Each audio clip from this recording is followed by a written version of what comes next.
जय। सर्वसंगत से प्रार्थना है, सत्संग प्रारंभ हो रहा है। कृपया सत्संग स्थल पर शांतिपूर्वक विराजमान होकर के श्रद्धा से सत्संग सुने।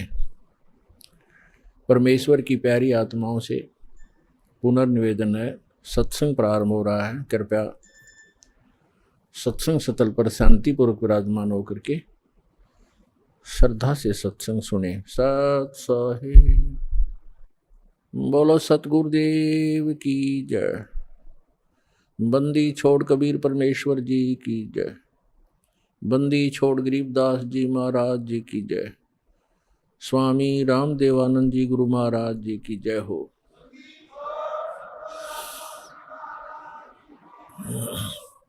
गरीब नमो नमो सतपुरुष को नमस्कार गुरु के नहीं। सुर नर मुनि जन साधुओं संतों सर्वस्ती नहीं। सतगुरु साहेब संत सब दंडोतम प्रणाम। आगे पीछे मध्य हुए तिनको जहाँ कुर्बान। नराकार निर्विषम काल जाल भयभंजनम। निर्लेपम निज निर्गुणम अकल अनुवेशंदनम। सोहम सुरति समाप्तम सकल समाना निर्तल। उज्ज्वल हिरंबर हरदमं बेपरवा अथाह वार पार निमद्यतम। ग्रीव दोष मरे सिद्ध होई। गणनायक गलता ना करो अनुग्रह सोई। पारस पद परवाना आदि गणेश मनाऊं। गणनायक देवन देवा चरण कमल लो लाऊं। आद्यंत करूं सेवा। परम शक्ति संगीतम रिधि सिद्धि दाता सोई। अवगत गुण अतीतम सत्य पुरुष निर्मोही। जगदम्बा जगदीशम मंगल रूप मुरारी। तन मन अर्पों शीसम भक्ति मुक्ति भंडारी। सुर नर मुनि जन ध्यावे ब्रह्मा विष्णु महेशा। शेष शेष मुख गावे पूज्य आदि गणेशा। इंद्र कुबेर सरीखा वरुण धर्म राय ध्यावे। समर्थ जीवन जी का मन इच्छा फल पावे। 33 कोटि आधारा ध्यावे शेष 88। उतरे भव जल पारा कट है यम की फांसी। 33 कोटि आधारा ध्यावे शेष 88। उतरे भव जल पारा कट है यम की फांसी। सत साहिब कर जोरूं विनती करूं। धरूं चरण पर शीश। गुरु जी राम देवानंद जी महाराज ने दियो नाम बख्शीश। कोटि कोटि सिजदा करूं। कोटि कोटि प्रणाम। चरण कमल में राखियो मैं बंदी जाम गुलाम। कुत्ता हूँ गुरुदेव का रामपाल दास को नाम। गले प्रेम की जेवड़ी जहाँ खेचो वहाँ जाऊं।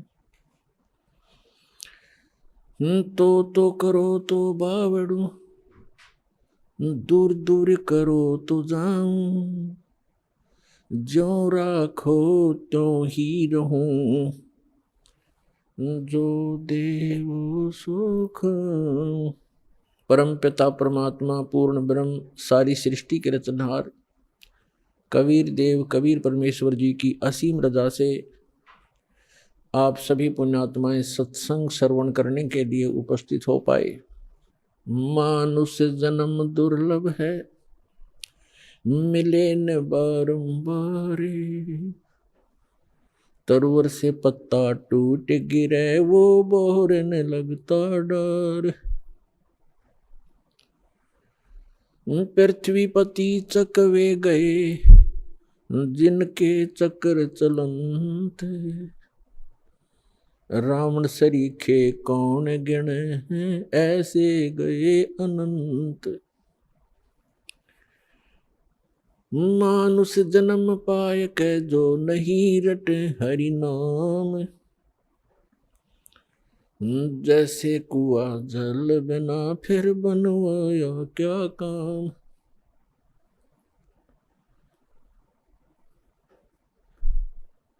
राम नाम की लूट है, लूटी जाते लूट, पीछे फिर पछताओगे हे प्राण जहांगे छूट। नंगा आया जगत में, नंगा ही तू जाए, बीच में ख्वाबी ख्याल है ये मन माया भरमावे। मर्द गर्द में मिल गए वो रावण से रणधीर, कंस के सी चाणोर से भाई हिरण्यकशिपु बलबीर। तेरी क्या बुनियाद है जीव जन्म धर लेते, गरीब दास हरि नाम बिना तेरा खाली रह जा खेत। जिन हर की चोरी करी और गए राम गुण बोले, ते बेदना बागुल किए रहे उर्द मुख झोल। राम रटत कोड़ी भलो, चू चू पड़े जो चाम, वो सुंदर शरीर किस काम का, जा मुख नाही नाम। राम रटत कन्या भली, साकट भलो न पूते, जैसे छेरी के गल में गल थना, जिसमें दूध ना मूत। राम रटत दारिद्र भलो, टूटी घर की छान, वो सुंदर महल किस काम के, जहां भक्ति नहीं भगवान। कबीर जिव्या तो वाए भली, जो जप हरि नाम, नहीं तो काट के फेंक दियो ये मुख में बलो ना साम। परम पिता परमात्मा परमेश्वर हमारे पिता, सबके जनक, सर्व उत्पादक परमात्मा प्रभु कबीर साहब जी, कबीर जी ये परम अक्षर ब्रह्म हैं, सारी सृष्टि के रचनहार हैं। और पुण्यात्माओं, आपके ऊपर रहम किया उस दीन दयाल ने, आपको ये तत्व ज्ञान समझाया, आप तक पहुंचाया। आप तक ये तत्व ज्ञान पहुंचाने के लिए उस परमेश्वर ने कितने कितने कष्ट उठाए। आप तक पहुंचने के लिए उस परमात्मा ने भिन्न भिन्न भेष बनाए,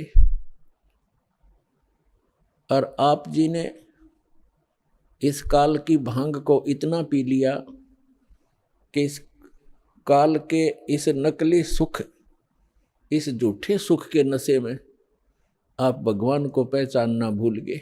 परमेश्वर कहते हैं, मैं रोवत हूं सृष्टि को, सृष्टि रोवे मोहे, गरीबदास इस वियोग को समझ न सकता कोई। हमारे पिता कहते हैं, हमारे भगवान कहते हैं कि मैं तुम्हें रो रहा हूं, तुम्हारे लिए भटक रहा हूं कि तुम गलत स्थान पर रह रहे हो, या कोई जीव सुखी नहीं, या सुख नाम की वस्तु नहीं, और आप यहां सुख खोज रहे हो और सुख देने वाले उस भगवान की खोज कर रहे हो, उसके लिए रो रहे हो, तड़फ रहे हो। मैं तुम्हारे लिए रो रहा हूं कि मैं हूं वो परमात्मा, मैं तुम्हारा जनक हूं, मैं तुम्हारा पिता हूं। आप जी ने ये गलती की जिस कारण से आप इस काल कसाई के यहाँ फंस गए हो। किसी का बेटा मार रहा है, किसी की बेटी मार दी, कोई किसी का जमाई मर गया, किसी के कैंसर होगी, किसी की टांग कट गई, किसी को कैंसर है, कोई कोड से भुगत रहा है। और शेष बचे हुए ये सोचते हैं कि हम ठीक हैं। यदि आप रोग रहित हैं, कल मृत्यु होगी, फिर गधे बन जाओगे, तो क्या खाक ठीक हो आप? इसलिए परमात्मा याद दिलाते हैं, कबीर ये माया अटपटी, सब गट आण अड़ी, किस किस को समझाऊं या कुएं भांग पड़ी। परमात्मा कहते हैं किस किस को समझाऊं। इस काल भगवान ने इस नकली सुख की एक कुएं के अंदर जैसे 1, 2, 3 क्विंटल भांग घोल कर डाल दे कोई, उस कुएं का जल चाहे 1000 व्यक्ति पी ले, और पीने के उपरांत उनकी एक जैसी गतिविधि, एक जैसी भाषा, एक जैसी चाल हो जाती है, क्योंकि सबको वो नशा हो चुका है। तो इस काल भगवान ने इस त्रिगुणमयी माया की इतनी मात्रा डाल रखी है आपके अंदर कि आपको इतना नशा हो गया इसका। जैसे किसी के पास बढ़िया मकान, कोठी हो जाती है, कार हो जाती है, उसको नशा है वो, और वो फूला नहीं समाता, और वो भूल जाता है बालक कल मृत्यु हो जाएगी, ये कार कोठी तेरे साथ नहीं जाएंगी, यहां बुद्धि क्यों नहीं आती आपकी। परमात्मा हमें याद दिलाना चाहते हैं कि इन सुखों को जहां आप यहां खोज रहे हो, आपको सतलोक में मिलेंगे। यहां तो आपने जो कार भी व्यवस्था कर ली, 36 पंगे पाक है, फिर उसमें कोई इंजन में गड़बड़ है, कोई पेट्रोल डलवाना, जेब देखनी पड़े।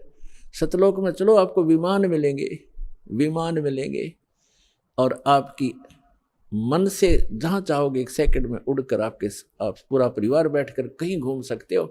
कोई पैसा नहीं लगेगा, आपको सब वस्तु मुफ्त मिलेंगी, सब सुख होगा, आपकी कभी मृत्यु नहीं होगी। आपका ऐसा ही परिवार वहाँ सतलोक के अंदर होगा।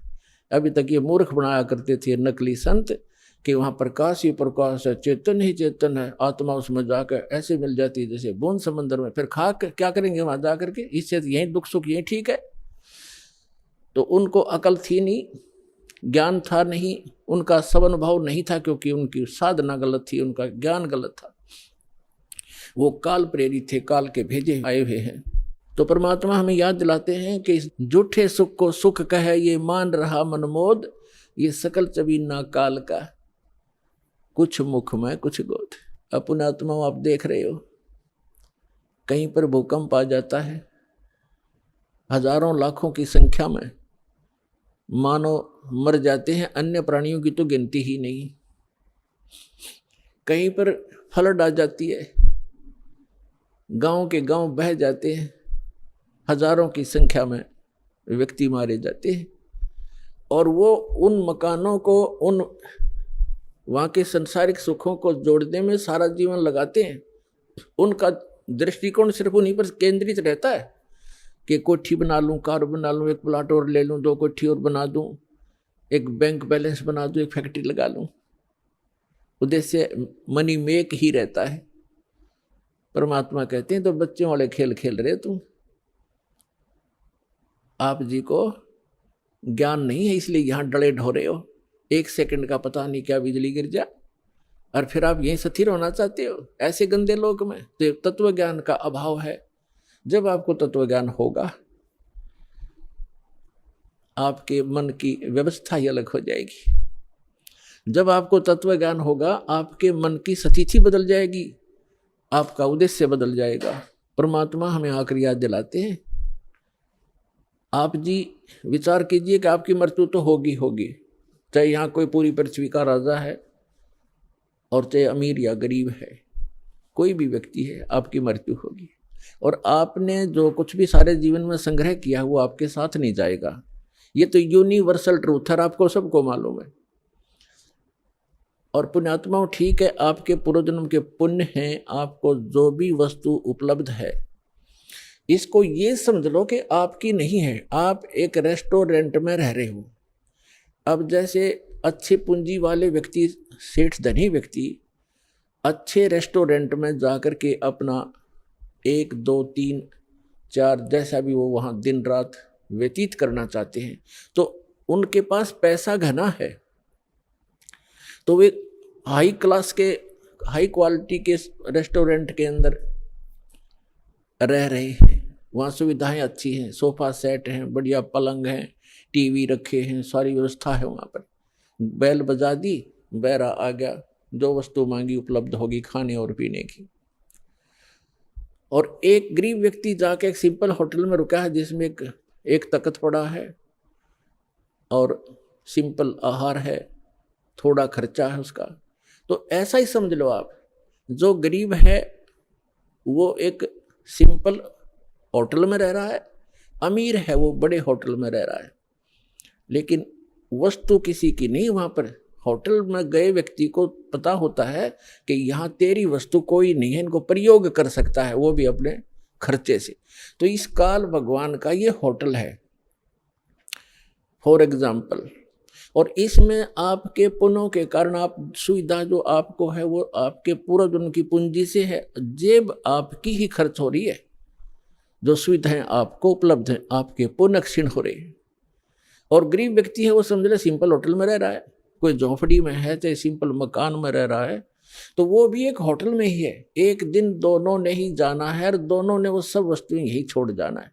अब जाना कहाँ है? स्वदेश को जाना है। होटल में व्यक्ति वही रहता है जो विदेश गया हुआ है, अपने घर से बाहर है।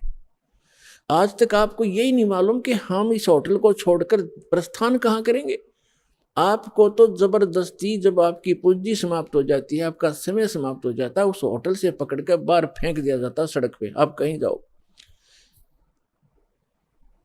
जब हम घर से बाहर चलते हैं वैसे किसी काम कार्यवश, तो जाने से पहले हम वहाँ कहाँ रुकेंगे, रात्रि हम कैसे व्यतीत करेंगे, उसकी व्यवस्था पहले करके जाते। और संसार छोड़ के जाने वाला व्यक्ति कभी सोचता भी नहीं कि मृत्यु के बाद मैं कहाँ जाऊंगा। तो वो ज्ञान अब आपको प्राप्त हो रहा है कि आप ये साधना करोगे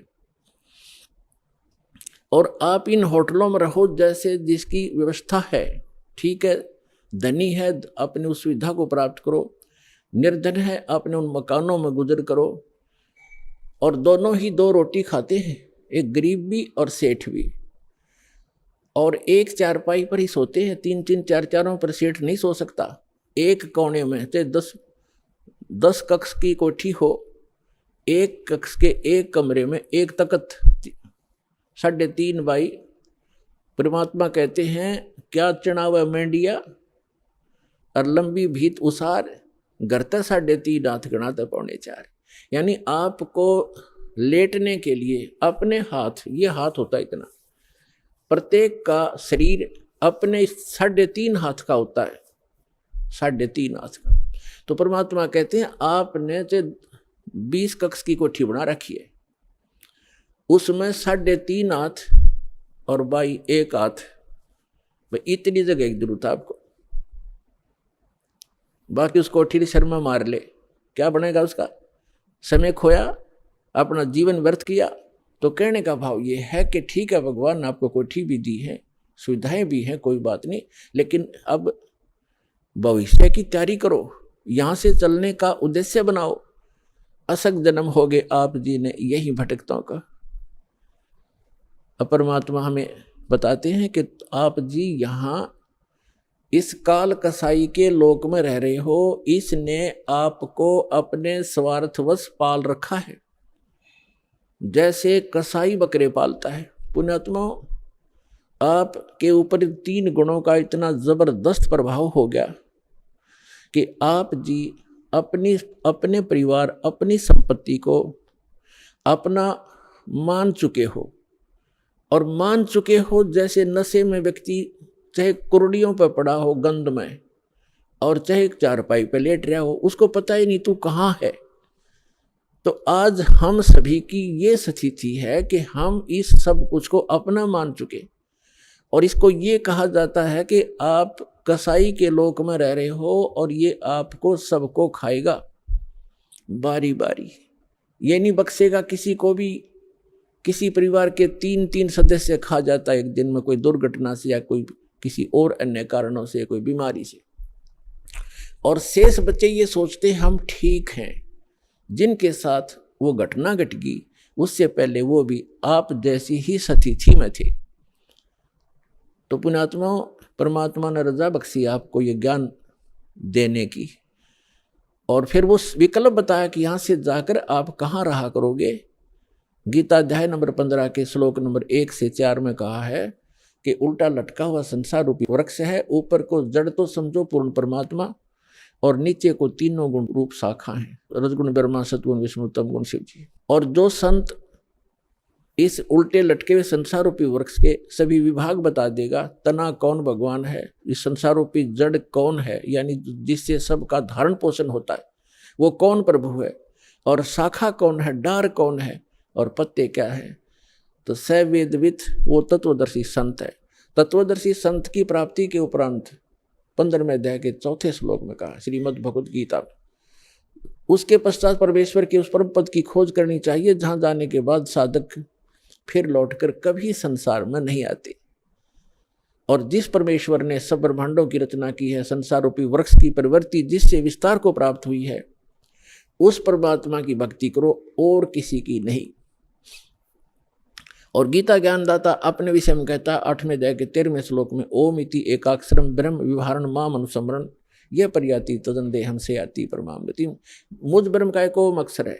गीता का ज्ञान ब्रह्म बोल रहा है, ये काल बोल रहा है, श्री कृष्ण जी में प्रवेश करके बोल रहा है, और ये कह रहा है कि मुझ ब्रह्म का केवल एक ओम मंत्र है।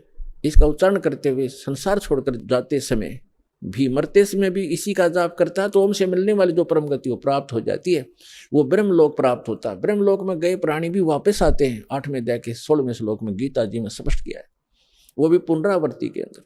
तो गीता ज्ञानदाता कहता है 4थे अध्याय के 5 और 9 श्लोक में, गीता अध्याय नंबर 2 के श्लोक 12 में, गीता अध्याय नंबर 10 के श्लोक नंबर 2 में गीता ज्ञानदाता कहता है, अर्जुन तेरे और मेरे बहुत जन्म हो चुके, तू नहीं जानता मैं जानता हूं। इससे सिद्ध है कि जो गीता ज्ञानदाता ब्रह्म है ये काल है। और गीता अध्याय नंबर 11 के श्लोक नंबर 32 में स्वयं कहता है कि अर्जुन मैं काल हूं और अब प्रवृत्त हुआ हूं। श्री कृष्ण नहीं थे काल, श्री कृष्ण होते तो ये कैसे कहते मैं अब प्रवृत्त हुआ हूं। श्री कृष्ण जी तो पहले उपस्थित थे वहां पर अर्जुन के साथ, उनके सारथी बनकर। तो पुण्यात्माओं, ये हमारे सदग्रंथ एक अनमोल रतन है, इसको हमारे धर्मगुरु समझ नहीं सके, इसका अड़ंगा कर दिया, उल्टा ज्ञान बता दिया हमारे को। श्री कृष्ण जी को सुप्रीम पावर बता दिया, जबकि श्री कृष्ण जी तो एक ब्रह्मांड में एक सतोगुण विभाग के मंत्री समझो, और इनका पिता काल एक ब्रह्मांड में मुख्यमंत्री समझो, और ओवरऑल कंट्रोलर सभी ब्रह्मांडों का वो प्रधानमंत्री समझो, वो परम अक्षर ब्रह्म समझो, वो पूर्ण परमात्मा। उसकी साधना के लिए ही ये गीता ज्ञानदाता बार बार कह रहा है। गीता अध्याय नंबर 18 के श्लोक नंबर 62 में कहा कि अर्जुन तू सर्वभाव से उस परमेश्वर की शरण में जा, उस परमेश्वर की कृपा से तू परम शांति को और सनातन परम धाम को प्राप्त होगा।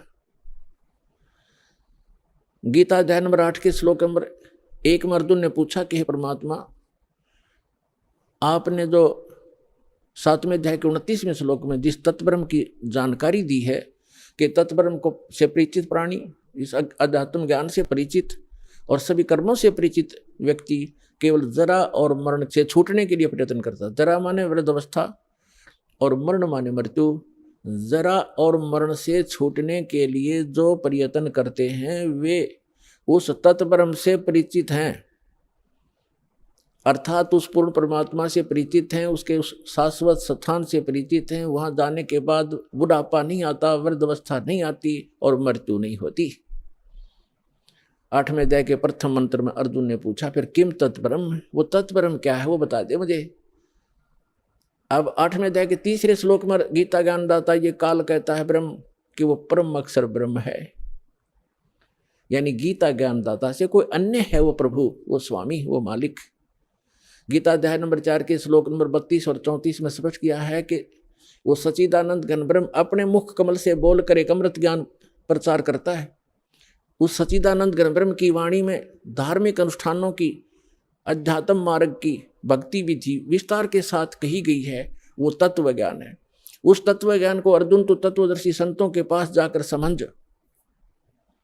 उनको दंडवत प्रणाम करने से, कपट छोड़कर प्रसन्न करने से वो तत्वदर्शी संत तुझे तत्व ज्ञान का उपदेश करेंगे। इससे सिद्ध है कि गीता के अंदर वो तत्व ज्ञान नहीं है और गीता ज्ञान दाता भी तत्व ज्ञान से अपरिचित है।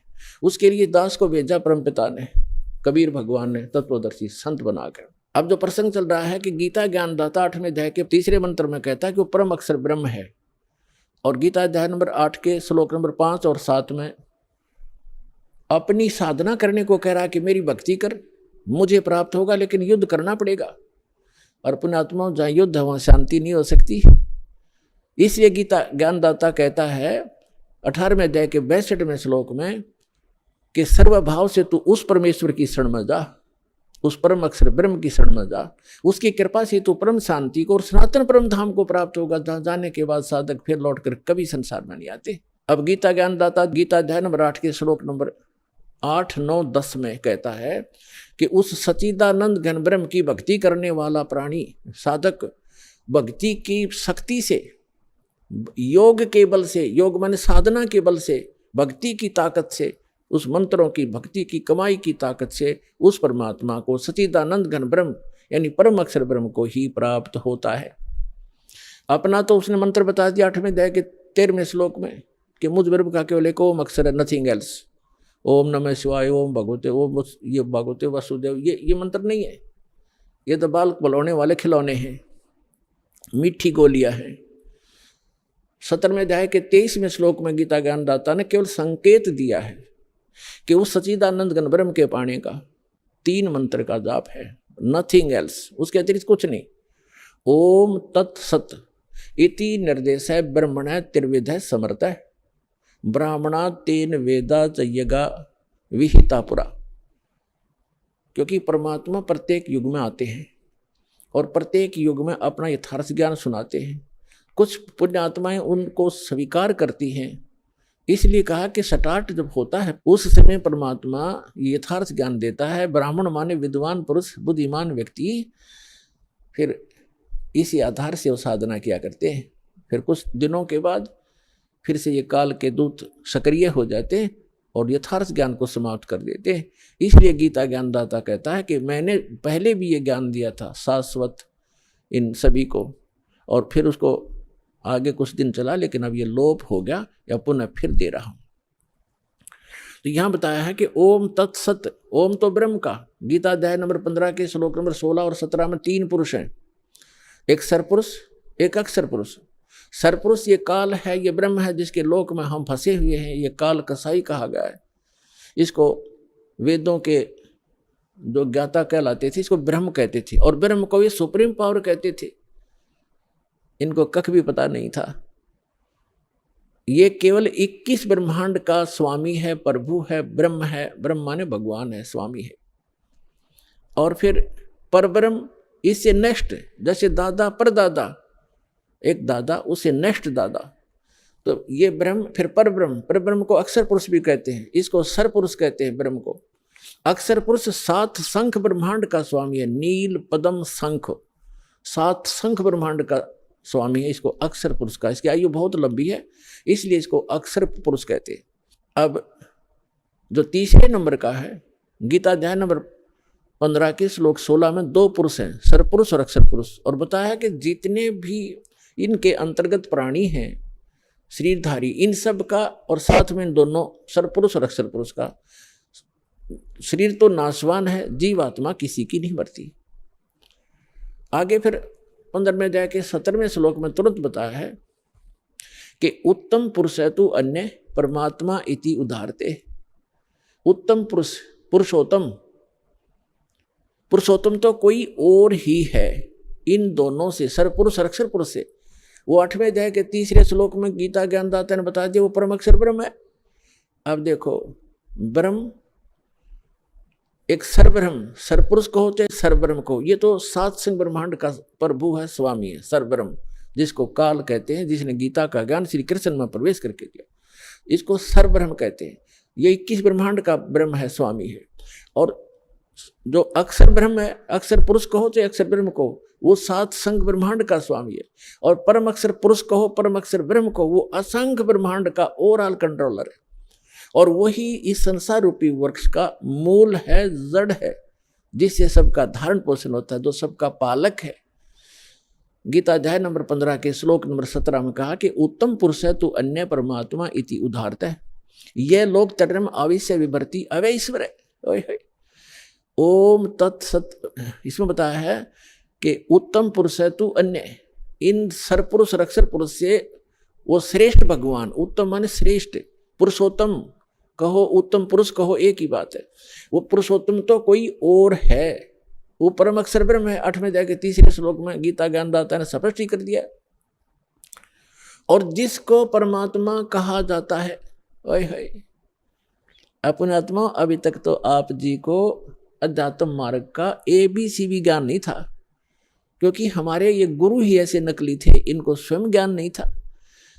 अब परमात्मा का अर्थ क्या होता है? अब आज का जो सत्संग है, इस परमात्मा कौन है? ये कसाई काल के लोक में हम रह रहे हैं, हम कैसे कैसे ये कसाई है और परमात्मा कौन है? जैसे गीता अध्याय नंबर 15 के श्लोक नंबर 17 में स्पष्ट कर दिया है कि उत्तम पुरुष है तू अन्य, परमात्मा इति उदाहरते है। जिसको परमात्मा कहा जाता है, ओए होए परमात्मा, परम माने श्रेष्ठ, आत्मा माने सोल, यानी अच्छी आत्मा, दीन दयाल जिसको कहा जा सकता है, परमात्मा श्रेष्ठ आत्मा। और जो मारे, पूरे किसी परिवार को मारता है, काटता है और बुरा हाल कर रखा है, क्या वो परमात्मा हो सकता है? न कभी नहीं। भले ही हम उसको अनजानपने में परमात्मा मान बैठे हैं, पर वो परमात्मा नहीं है। परमात्मा की परिभाषा से जब आप परिचित होगे, परमात्मा वो है जो केवल सुख दे, दुख नहीं दे। तो वो सतलोक, वो परमात्मा जो हमें वो स्थान बता रखा कि मेरा वहाँ लोक है, मैंने वहाँ ऐसी व्यवस्था कर रखी है, तो सारे असंख्य ब्रह्मांडों के प्राणी आप सतलोक में रह सकते हो।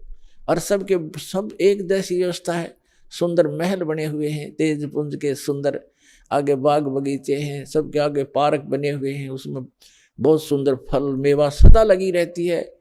और जब चाहे किसी प्रकार का आहार मन इच्छा आप करोगे, आपकी रसोई में तैयार मिलेगा, बना बनाया पका पकाया सेकंड में, और फल फ्रूट हैं। तो वहाँ जाने के लिए परमात्मा कहते हैं कि वो है परमात्मा, उसको परमात्मा कहते हैं। वहाँ मृत्यु नहीं, बुढ़ापा नहीं, रोग नहीं, शरीर ऐसा है, राग द्वेष होता ही नहीं। और वहाँ ऐसी व्यवस्था है तो चाहे तो भी राग द्वेष नहीं हो सकता, क्योंकि सबको एक जैसी सुविधाएं हैं। अब जैसे पुणात्मा आप यहाँ रह रहे हो, 2 दिन रुको, 10 दिन रुको, आपको अपना अपना भोजन एक भंडारे मिलेगा, एक जैसा सबको, किसी में कोई अंतर नहीं, एक जैसी सीटिंग होगी, एक जैसा आपका बिस्तर होगा, एक जैसे सबको नहाने धोने की व्यवस्था सबको बराबर है। तो यहाँ राग द्वेष हो ही नहीं सकता। कोई उसे मूर्ख बुद्धि भ्रष्ट होता है, जिसका स्वभाव में प्रवेश होता है, वो आकर बकवास वैसे कर लो। किसी ने यहाँ गद्दा लगा रखा है, अपना बिस्तर लगा रखा है, दूसरा आके घाटी इधर, मैं इधर बैठूंगा, तो ये तो कहीं पैदा कर लो। बकवादी आदमी होते हैं, वो तो दुर्बुद्धि होते, नहीं तो सभ्य व्यक्ति होते हैं। यहाँ कोई प्रकार का द्वेष राग आपको नहीं हो सकता, क्योंकि सबको एक जैसी व्यवस्था है। ऐसे ही सतलोक के अंदर वहाँ किसी चीज का अभाव नहीं। यहाँ चोरी डाकैत और ये बुराइयां क्यों करते हैं? क्योंकि यहाँ पर हर चीज का अभाव है। प्रत्येक वस्तु किसी भी व्यक्ति को उपलब्ध नहीं है, तो कोई भी है। किसी को ऐसा रोग हो जाएगा जो कितना सेठ है, उसकी दवाई मिल लेना, मारे जाओ टक्कर द्वार के। एक बता रहा था कि इतना बड़ा सेठ था, करोड़ों की इनकम थी उसको, और स्वयं वो कोई ना फल खा सकता था, ना कोई आहार कर सकता था, दाल का पानी घोल के और छान के पिया करता। चाट ले उस माया ने, सिर पर धर ले फैक्ट्री और कोई ठीरे। कहते हैं जीवित जग में जूती पड़े फिर जम तोड़े छाती, बिना भक्ति के प्राणी यहीं दुखी हो जाएंगे, आगयम के दूत उनको बहुत सताएंगे। तो यहाँ परमात्मा आपको बताना चाहते हैं कि आप काल के लोक में रह रहे हो। गीता अध्याय नंबर 15 के श्लोक नंबर 16-17 में 3 पुरुष हैं। अब 17वें का प्रकरण चल रहा है कि उत्तम पुरुष है तू अन्य, और परमात्मा इति उदाहरते, उसको परमात्मा कहा जाता है। और ये लोग तरम अविश्य विवर्ती, जो तीनों लोकों में प्रवेश करके सबका धारण पोषण करता है, वो अव्यय ईश्वर है, वो है अविनाशी परमेश्वर, वो है अविनाशी भगवान, अविनाशी स्वामी। गीता अध्याय नंबर 15 के श्लोक नंबर 18 में ये बुद्धिहीन व्यक्ति जो नकली हैं, वो ये कहते हैं कि रामपाल 15वें अध्याय के 18वें श्लोक के बारे में क्यों ना बोलता, कि उसमें लिखा है, गीता ज्ञानदाता कहता है कि मैं लोक वेद में मैं इन सभी प्राणियों से उत्तम हूँ, और इसलिए लोक वेद में पुरुषोत्तम प्रसिद्ध हूँ। तो इसका अर्थ ये है कि गीता ज्ञान दाता 21 ब्रह्मांड का स्वामी है, और इसके अंतर्गत जितने प्राणी हैं इंक्लूडिंग ब्रह्मा विष्णु महेश से भी ये उत्तम है, श्रेष्ठ है, इनसे उत्तम है। इसलिए दंत कथा के आधार पर, लोक वेद के आधार पर मैं पुरुषोत्तम प्रसिद्ध हूँ, क्योंकि मैं इनसे उत्तम हूँ, श्रेष्ठ हूँ, तगड़ा हूँ, इसलिए मैं पुरुषोत्तम प्रसिद्ध हो रहा हूँ। लेकिन उत्तम पुरुष तो अन्य 15वें अध्याय के 17वें श्लोक में उसने क्लियर कर दिया। तो पुण्यात्माओं, ये अज्ञानता का ही परिणाम होता है, जिसमें थोड़ा बहुत कचरा रह जाता है, वैसे फसड़ कराया करे वो फिर कार्बोरेटर। तो इनमें थोड़ा ये दास चाहता है कि सारा सफाई कर दूं ताकि आपको कोई मिसगाइड ना कर सके। तो इस प्रकार 15वें अध्याय के 18वें श्लोक को समझो कि ये कहता है कि जितने मेरे अंतर्गत प्राणी हैं उनसे मैं उत्तम हूँ, पुरुषोत्तम कहलाता हूँ, इसलिए इन तम तगड़ा हूँ, श्रेष्ठ हूँ, इसलिए पुरुषोत्तम प्रसिद्ध हो रहा हूँ। लेकिन वो पुरुषोत्तमता कोई और है। 15वें अध्याय के 70वें श्लोक में। तो अब प्रसंग हम यहाँ आते हैं कि उसको परमात्मा कहा जाता है। ओए परमात्मा, प्रभु का नाम का अर्थ होता है स्वामी। उसको ब्रह्म कहो, प्रभु कहो, साहिब कहो, और राम गॉड खुदा अल्लाह कहो। अल्लाह भी स्वामी। और जैसे परमात्मा किसे कहते? परमात्मा उसे कहते हैं जो कभी दुख नहीं देता, सबको सुख सुख देता है। उत्तम पुरुष है तो अन्य परमात्मा इति उदाहरत है। यह लोक तरम अविश्य विवर्ती अवय ईश्वर है। अब परमेश्वर ने आके बताया अपनी प्यारी आत्मा धर्मदास जी को कि धर्मदास, आप इस काल के लोक में रह रहे हो। अब धर्मदास जी ने कहा कि प्रभु, आप जो कहते हैं सिरोधार्य है, लेकिन मेरे गले उतर नहीं रही ये बात कि हम गंदे लोक में रह रहे हैं, ये कसाई का लोक है। हे परमात्मा, देखो कैसी यहाँ पर फल फ्रूट हैं, कैसे बाग बगीचे बने हैं, झरने बह रहे हैं, गंगा जैसी दरिया बह रही है, और कितना दयालु है ये परमात्मा, कैसी ऋतु बनाई है, हवा चल रही है, और कितना अच्छा शुद्ध हवा दे रखी है, कितनी लंबी चौड़ी पृथ्वी है, कोई कहीं बैठो उठो लेटो किसी प्रकार, और कितनी सुविधा देता है ये। इसको कैसे हम माने कि ये भगवान नहीं है? तब परमात्मा ने बताया कि पुण्यात्मा धर्मदास जी को कहा कि इस काल को एक श्राप लगा हुआ है कि 1 लाख मानव शरीरधारी प्राणियों को ये नित्य आहार करेगा, और 1.25 लाख उत्पन्न करेगा मानव, यानी 25% एक्स्ट्रा ये उत्पन्न करेगा। इसने सतलोक में गलती की थी, जिस कारण से इसको ये एक रोग लगा, श्राप लगा। और आप जी ने गलती की थी कि आप भगवान को छोड़कर इस पर आसक्त हुए थे, जिस कारण से आप इसके साथ यहाँ आ गए। आपके लिए ऑप्शन है वापस जाने का, आप वापस जा सकते हो, जैसे विधि मैं बताऊंगा इस साधना को करके। और ये इसलिए अब यहाँ प्रश्न एक और उठ जाता है भक्तों के मन में कि भगवान ने इसको श्राप नहीं देना चाहिए था, ये श्राप नहीं देते तो ये हमें नहीं खाता या नहीं रोक के रखता। आपको तो इसने रोक के रखना ही रखना था। और यदि परमात्मा इसको श्राप नहीं देते 1 लाख मानव शरीरधारी प्राणियों के आहार करने का, तो आपको ये कभी मानव शरीर नहीं देता, क्योंकि इसको ये डर बना रहता है कि मानव शरीर में इनको परमात्मा का ज्ञान हो सकता है, परमात्मा प्राप्ति हो सकती है। ये एक योनि और बना देता, जैसे कुत्ते गधे सुअर की 84 लाख बनाई, 84 लाख एक भी बना सकता था। इसलिए इसकी व्यवस्था है, मजबूरी है कि एक मानव शरीर अवश्य देता है आपको। 84 लाख योनियों में धक्के खवा के भी फिर एक मनुष्य शरीर इसको देना पड़ता है, क्योंकि इसको खाना पड़ता है। और ये विधान भगवान ने बना दिया कि प्रत्येक प्राणी को एक मानव शरीर का चांस अवश्य देना पड़ेगा। इसलिए आज आप पर रहम हुआ है। ठीक है, कष्ट तो मान ले आपको मानव शरीर ना मिलता, गधे कुत्ते बनकर आप खाते भटकते रहते, कष्ट पे कष्ट उठाते रहते। तो एक गोल्डन चांस है मानव शरीर में, आप अपना आत्म कल्याण करा के सतलोक जा सकते हो।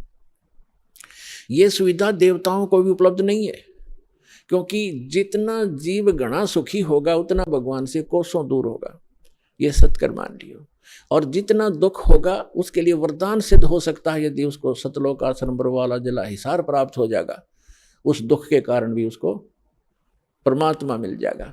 कबीर साहब कहते हैं कि सुख के माथे पत्थर पड़ो, जो नाम हृदय ते जावे, और बलिहारी उस दुख के जो पल पल नाम रटावे। परमात्मा कहते हैं आग लगे से सुख के जो भगवान से दूर करे, भाड़ में जाओ कोठी और कार्य मंत्री पद, जिस तो भगवान भूल जाए।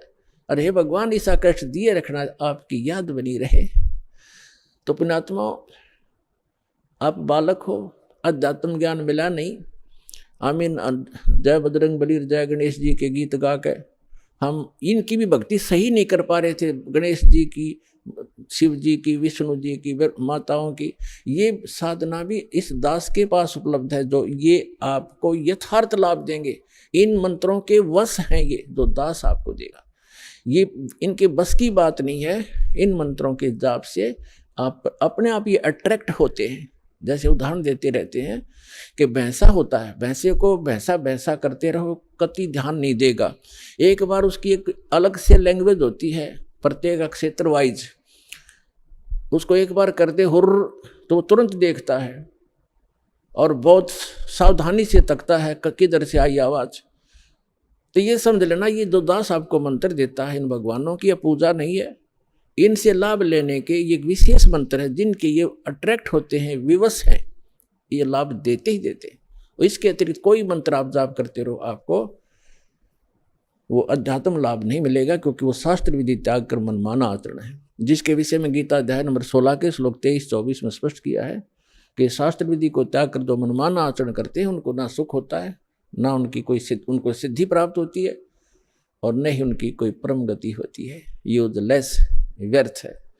तो शास्त्र अनुकूल साधना इस विषय में इस दास रामपाल दास के अतिरिक्त कहीं पर भी उपलब्ध नहीं है।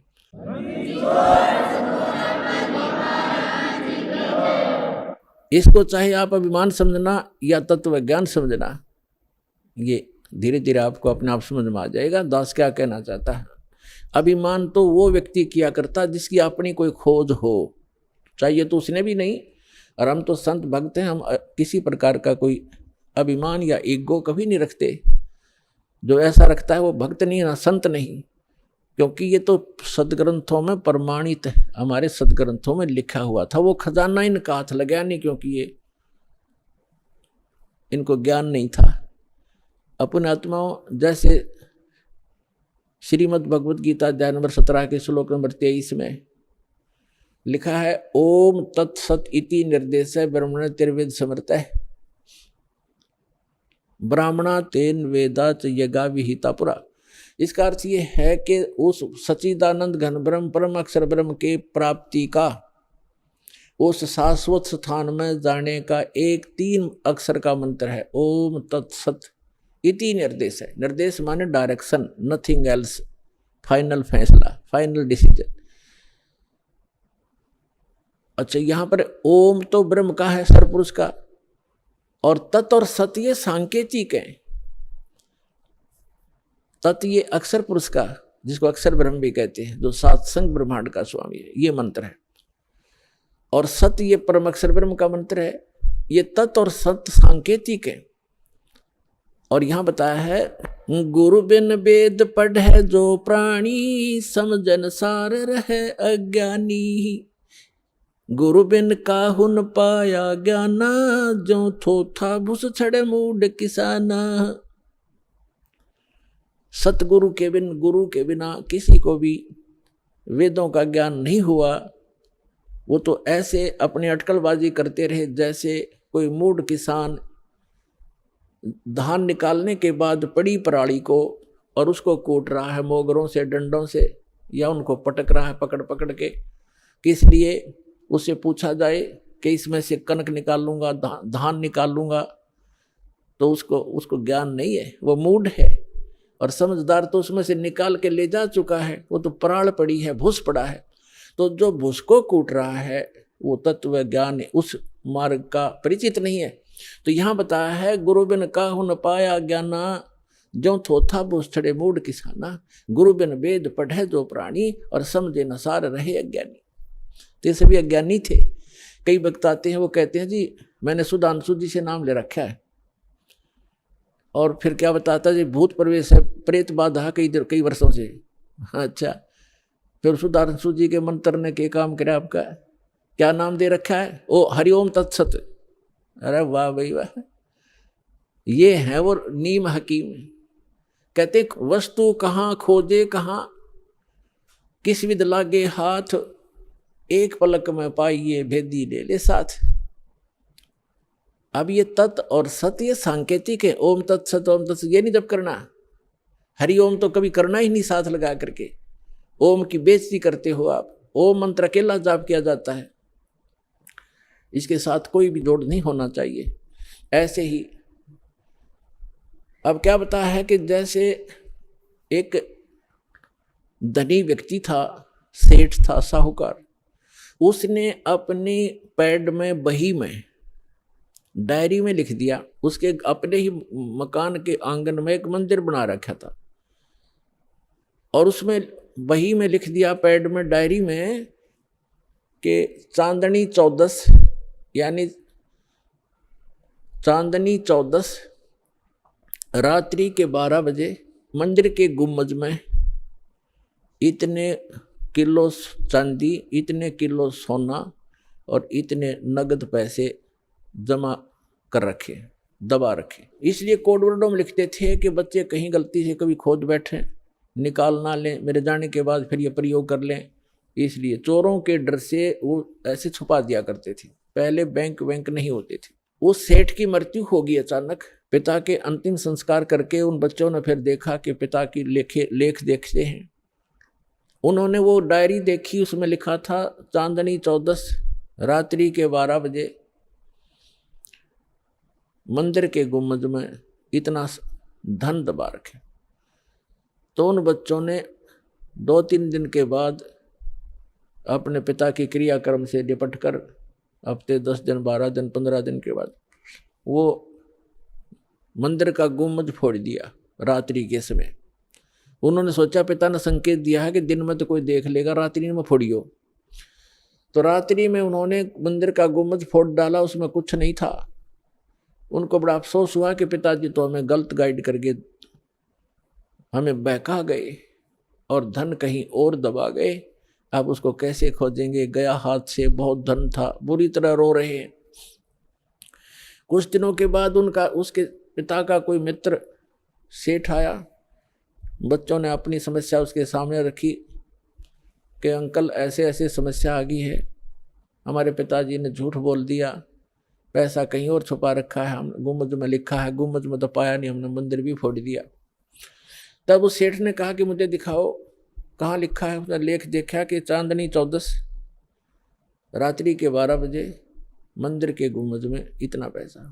तो उसने कहा, बेटा इस गुम्बद को यथाउचित बनाओ, यथावत जैसे था वैसा ही बना दो, फिर बताऊंगा कहाँ पर है।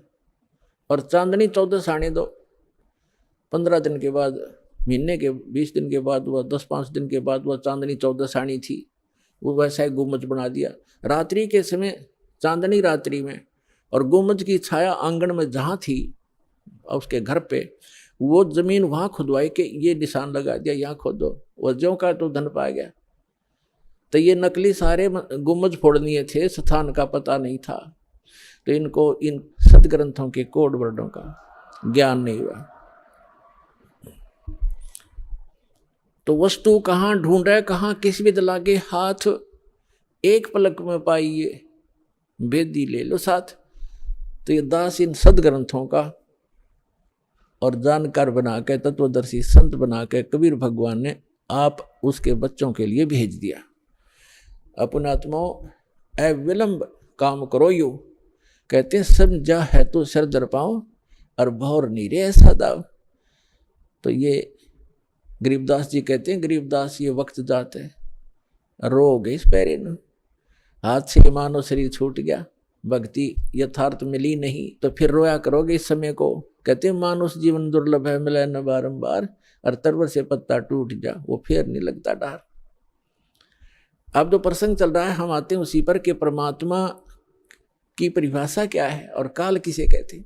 तो ये प्रसंग पूरा हुआ कि यथार्थ भक्ति कौन सी है, और वो स्थान एक ऐसा है जहाँ जरा मरण नहीं होता, वहाँ जाने के बाद प्राणी फिर लौटकर कभी संसार में नहीं आते, और वहाँ जरा और मरण नहीं है, वृद्ध अवस्था और मृत्यु नहीं है, और यहाँ दोनों डेफिनेट है।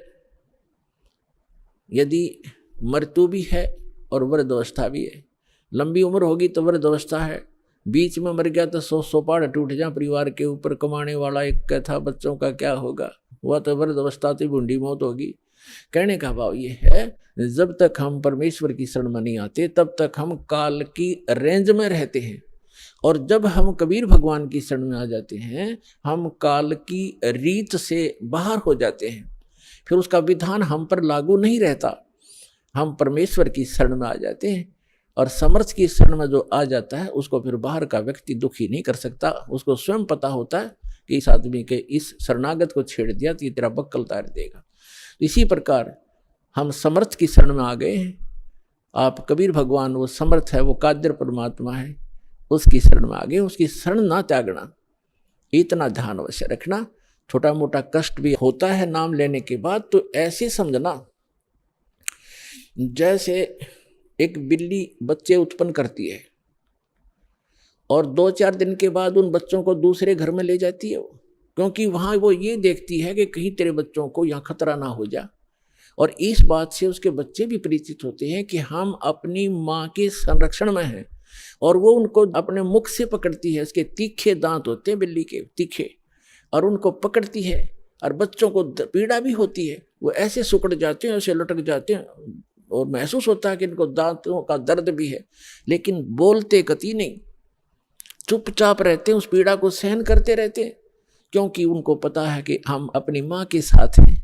ये थोड़ा बहुत कष्ट भी है तो हमारा जीवन रक्षक है, रक्षा हो रही है, तो उसको उठाकर वो दूसरे सुरक्षित स्थान पर अन्य मकान में ले जाती है, सबको बारी बारी वहाँ पहुँचा देती है। कुछ दिनों के बाद वहाँ देखती है कि यहाँ भी समस्या है, तो तीसरे मकान में कहीं और ले जाएगी, और वो बिल्कुल नहीं बोलते क्योंकि उनको पीड़ा भी हो रही है, लेकिन उनको विश्वास है कि माँ के मुख में हम भले ही पीड़ा हो रही है लेकिन हमारी जीवन रक्षा हो रही है। इसी प्रकार कबीर भगवान की शरण में आने के उपरांत आपको छोटा मोटा कष्ट भी है तो ना जाने आपका कौन सा पहाड़ जैसा दुख टल रहा है, ये विश्वास रखना, विचलित ना होना।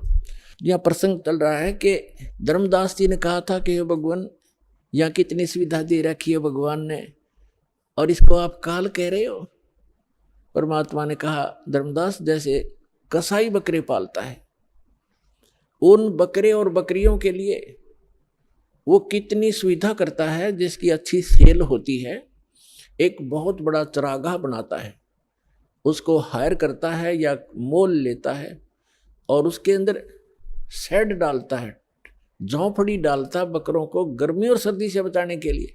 उसमें जगह जगह तालाब बनाता, छोटी छोटी तलैया सी, उनको पानी से भर कर रखता है, उनके लिए घास फूस वहाँ व्यवस्था कराता है। उस सारी व्यवस्था को देखकर वो भोले प्राणी ये समझ बैठते हैं कि हमारा मालिक, हमारा स्वामी कितना दयालु है, हमारी कितनी केयर टेक रखता है, सारी सुविधाएं प्रदान करता है, हिंसक पशुओं से बचाता है, चारों तरफ से बाड़ लगा देता है, और अंदर वृक्ष हैं, झाड़ बोझड़े हैं, फल घास फूस है, गर्मी से बचने के लिए शेड है, सर्दी से बचने के लिए व्यवस्था शेड है। तो वो इस सारी व्यवस्था को देखकर वो मान बैठते हैं कि जो हमारा ये स्वामी है बड़ा दयालु है, ये परमात्मा है। और जब वो कभी उनके बीच में आता है तो वो सारे उसको प्यार देने के लिए उसके चारों तरफ कोई ऊपर को पैर फैलाता है अपने सीने से लगाने के लिए, और वो उसको चाटते हैं प्यार से, जीभ से चाटना चाहते हैं, उनको एक विशेष रिगार्ड देने के लिए। वो तो चाट रहे हैं जीभ से, और वो कसाई देख रहा है से हाथ लगा के, और वो खुश होते हैं कि हमारा मालिक हमसे प्यार कर रहा है। वो देख रहा है कि ये कितना मांस हो गया, कितने का बिकेगा, और वो सोच रहे हैं मुझे हमें प्यार कर रहा है। तो पुण्यात्मा परमात्मा कहते हैं कि जिस समय उस कसाई को 5-10 बकरों की आवश्यकता पड़ती है, बकरियों की, तो उस समय वो ये नहीं देखता ये किसकी माँ है किसका बेटा है। एक परिवार के तीन तीन इकट्ठे भी आ सकते हैं, उन्हें तो मोटे मोटे छांट के और वो निकाल लेने जो अच्छे मांस युक्त हो गए, घनी बिक्री होगी। तो उस समय उन बकरों को भी पता होता है, ऐसे भागते ही इधर उधर दौड़ जाते हैं, उनको मालूम है कि कहीं इनको खतरे के स्थान पर ले जा रहा है, इतना उनकी आत्मा में आभास होता है। तो कहने का भाव ये है कि इसी प्रकार जो यहाँ की सुविधाएं आप देख रहे हो धर्मदास, परमात्मा कह रहे हैं कबीर भगवान, इन सुविधाओं को देखकर तो ऐसा लगता है जैसे बड़ा दयालु भगवान है, और उस समय तुम्हारी बुद्धि पर पत्थर गिर जाते हैं। किसी का बेटा मर गया, किसी की बेटी मर गई, एक परिवार के तीन तीन चार चार सदस्य मर जाते हैं। यहाँ एक बता रहे थे, कोई सरसा से सत्संग सुनकर जा था, जिसके उस गाड़ी के अंदर 16 सदस्य थे एक का परिवार के, बूढ़ा बूढ़ा घर रह गया था, 16 के 16 एक्सीडेंट में मर गए। बताओ पुण्यात्मा, और उनकी कार और कोठियाँ और बड़े बड़े सारी व्यवस्थाएं थी, कुल नाश हो गया उसका। तो कहने का भाव ये है कि उस समय बुद्धि कहाँ जाती है आपकी, ये सुविधाएं किसने दे रखी थी, ये फिर क्यों छीन लिया एक मिनट में। तो इसको काल कहते हैं, और जो केवल सुख सुख दे उसको दयाल कहते हैं, उसको परमात्मा कहते हैं।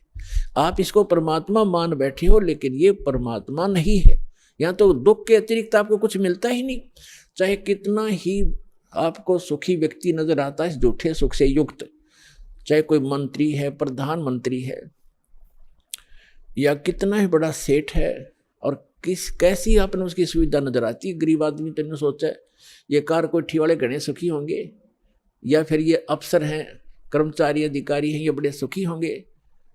सुख नाम की वस्तु नहीं यहाँ पर इस गंदे लोक में, सबके टेंशन ग्रस्त रहती हैं, सारा दिन ऊपर से दिखे चौपड़े और अंदर से इनके खराब हो रहे हैं खोपड़े, किसी ने देख लेते, सभी टेंशन लिए फिरते। तो वो टेंशन लेस स्थान जो प्लेस है वो सतलोक है, उसको सुख सागर कहते हैं, सुख सागर कहते हैं। अपना आत्मा परमात्मा आप तक पहुंचने के लिए अब कैसी कैसी लीला करता है। मैं रोवत हूं सृष्टि को, सृष्टि रोवे मोहे, गरीबदास इस वियोग को समझ न सकता कोई। जो जन मेरी शरण है ताका हूं मैं दासे, गेल गेल लाग्या फिरूं हूं जब तक धरती आकाशे। पुण्यात्मा परमात्मा कहते हैं जो मेरी एक बार शरण में आ गया उसको मैं छोड़ूंगा नहीं, उसके साथ रहूंगा। ठीक है, उसका दुर्भाग्य है वो तो यहाँ से निकल नहीं पा रहा, फिर भी परमात्मा इतना दयालु है, आपके पीछे पीछे फिर रहा है। अपना आत्मा विचार करो, ये पुस्तक आपको प्राप्त हुई या टीवी सुनने को प्राप्त हुआ। एक परिवार के 3 4 5 सदस्य हैं, जिनमें से 3 को ये ज्ञान समझ में आ गया, उनकी इच्छा बनी हम नाम लेंगे, दीक्षा लेंगे, कल्याण करवाएंगे। उन्होंने दीक्षा ले ली, प्रतिदिन अपना नित्यनियम आरती श्रमणी और सारा कुछ कर रहे हैं, मंत्र कर रहे हैं, सत्संग में भी आ रहे हैं। और बाकी शेष 2 हैं वो बिल्कुल सोचते भी नहीं, कहते हैं तो भी नो के तुम ही कर लो, तुम ही पार हो जाना, हम तो फिर देख लेंगे। अब फिर क्या देख लेंगे, गद्दा बने पाछा तो कुम्हार देखेगा, आप क्या देखोगे, कड़ में मारेगा लठ, 2.5 मन का बोरा होगा कमर के ऊपर, फिर देख लेंगे। अब देखना अब है, ज्ञान समझो और सतलोक आश्रम बरवाला जिला हिसार हरियाणा के अंदर आओ और कल्याण कराओ। अगर समझदार हो तो देखना चाहते हो। अब वो क्यों नहीं आते, जैसे कल का सत्संग जो था सुबह का, उसमें ये था कि 2 प्रकार से मानव शरीर प्राप्त होता है। एक तो पिछले पुण्यकर्मों के आधार से मानव शरीर लगातार 2 4 10 50 100 भी हो सकते हैं, ज़्यादा भी हो सकते हैं, लेकिन वो पूंजी समाप्त हो जाएगी, फिर 83 लाख योनियों में जाना ही पड़ेगा यदि उस मनुष्य जीवन के दौरान आपको तत्वदर्शी संत नहीं मिला। अब जो प्रसंग चल रहा है, मानव शरीर प्राप्त करके जो प्राणी सत भक्ति नहीं करते, 2 प्रकार से मानव शरीर प्राप्त होता है। एक तो बता दिया आपको पूर्व जन्मों से, जैसे परमात्मा सन 1398 में सतलोक से चलकर आए थे, 1518 तक 120 वर्ष इस धरातल पर रहे, काशी के अंदर बनारस में दुल्हे के कार्य करते रहे और अपने बच्चों को एक समय में 1,000 स्थान पर प्रकट होकर परमात्मा ज्ञान सुनाया करते थे, उनको लाभ देते थे, आशीर्वाद देते थे, सुख हो जाता था। वो मंत्र जाप करते थे। 64 लाख शेष हो गए थे उस दानक के, दुलाए के, एक गरीब झोंपड़ी में बैठे व्यक्ति के 64 लाख शेष, इतना सुख दिया था परमात्मा ने। तो उस समय आपको चार्ज कर गया भगवान, कबीर भगवान, और उससे आपके मनुष्य जीवन होते हुए आ रहे। 64 लाख शेष थे उस टाइम, 64 लाख। ना कोई मीडिया था, ना कोई माइक स्पीकर था। वो परमात्मा असंख्य रूप बना सकता है। तो जिस कारण से उसने आप सभी को चार्ज किया, आपके मनुष्य जीवन होते हुए आ रहे हैं, और आप पूजाएं भले ही दूसरी करते रहे, लेकिन पूर्व जन्म की बैटरी चार्ज थी, आपको सुख मिलते रहे। फिर भी कोई दुख कर्म का आता है तो आप इधर उधर भागते रहे, कोई मंदिर में, कोई गुरुद्वारों में, कोई पहाड़ों पर, कोई गुफाओं में, या किसी संतों की खोज करते रहे। उससे लाभ कुछ नहीं होना था आपको। और दूसरी प्रकार के जो व्यक्ति हैं, आपको बताया कि जैसे एक तो 84 लाख सभी प्राणियों के शरीरों में से गुजर के निकल के एक मानव शरीर टर्न वाइज मिलता ही मिलता है, स्त्री या पुरुष का। तो जो ऐसे 84 लाख योनियों से निकल कर आए हैं, वो काल के पक्के हैं, वो काल की फर्द में चढ़ गए, वो काल की रजिस्ट्री में है। अब वो भक्ति नहीं कर सकते।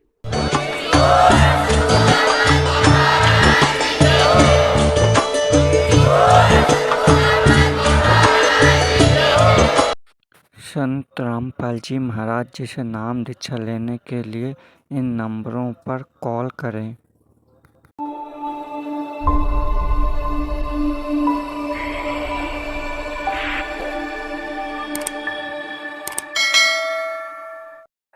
सत्य साहिब जी।